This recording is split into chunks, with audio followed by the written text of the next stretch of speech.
Nako po mga kababayan, ito may banat itong si Senator Alan Peter Cayetano dito po kay NBI Director Milvin Matibag mga kababayan. At pati itong si Auntie Claire ay kasamang nakaladkad mga kababayan. May banat din po si Sen Cayetano kay Auntie Claire. Pakinggan niyo po ito, Auntie Claire. Okay, sana ay makarating ito sa inyo.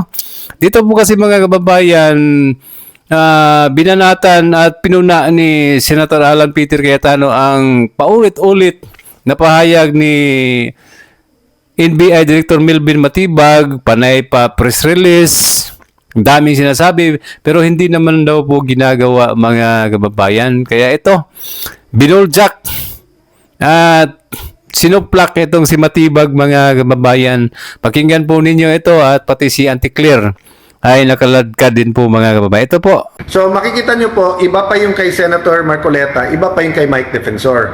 Paano naging plunder yung kay Mike Defensor? Whether he gave 1 peso or 20 million pesos, di ba? So kung kinasuhan nyo siya ng direct or indirect bribery, pero bailable kasi yun eh. Di ba? Tapos, makikita nyo naman po bilangin nyo yung kinakasuhan sa administrasyon versus sa opposition. Napanood ko ng isang araw, nagagalit na naman ang NBI director kasi dun daw sa fake news. Kung tinignan lang daw ng mabuti yung pangalan doon sa sinasabing mansion sa Amerika, sana hindi na nagkaganito. And I agree with him na kung magfa-fact check, hindi mangyayari. Pero ang problema kay Director Matibag, hindi niya ginagawa yung sinasabi niya.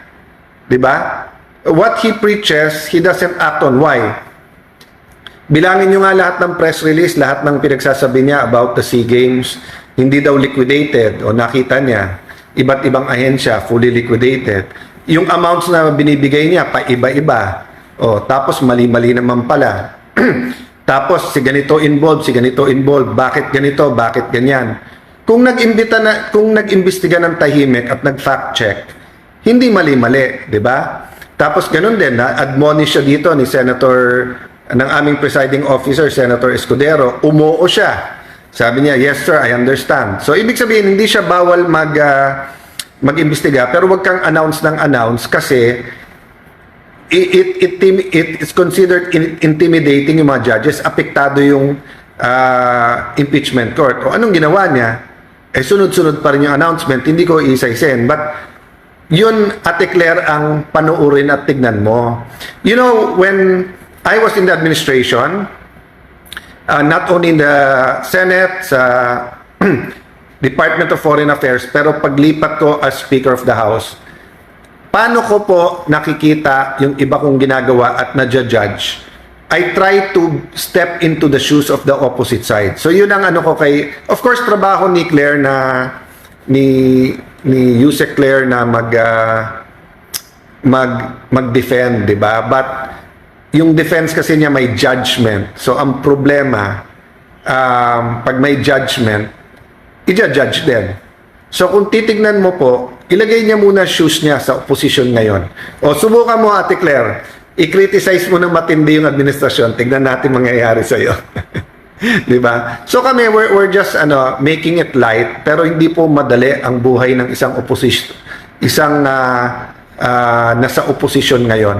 Mabigat po, yung mabigat lang makita namin mga kasamahan namin na panay non-bailable yung kinaso, makita po namin mga kasamahan namin na kung hindi sila mismo mga nakapaligid sa kanila ay pressure. So having said all of that, I won't focus on that. Yan po mga kababayan, talagang sapol si NBI Director Milvin Matibag mga kababayan. Kaya believe po ako kay Senator Alan Peter Cayetano sa tapang po niya na magsalita at patuloy na kontrahin itong administrasyon mga kababayan. Pero ang hahantungan po nito mga kababayan ay posibleng makukulong po itong si Senator Alan Peter Cayetano at sa tingin ko ay malapit na po at plunder din po ito mga kababayan. Kaya uubusin po itong nasa grupo ng minorya.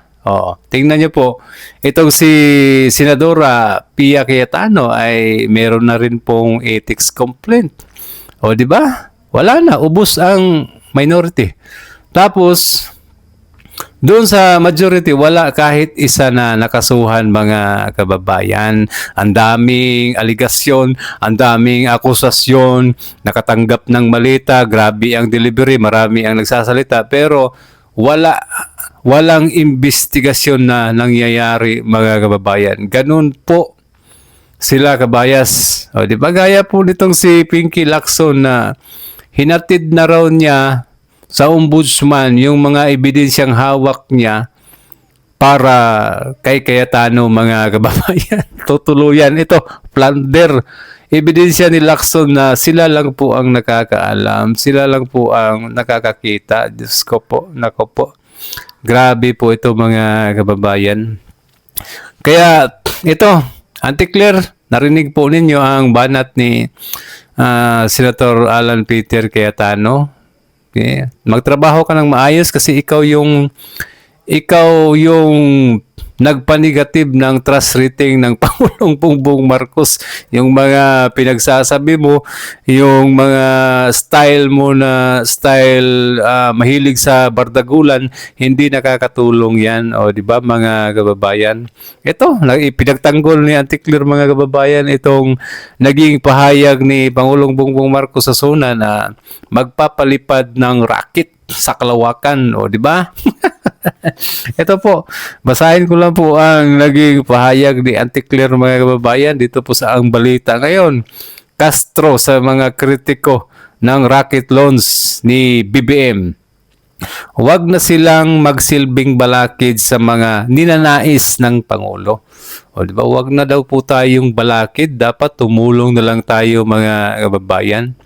Ito si Auntie Claire, umasa po talaga siya na merong rocket na lilipad sa Kalawakan mula po sa Pilipinas. Oh, grabe.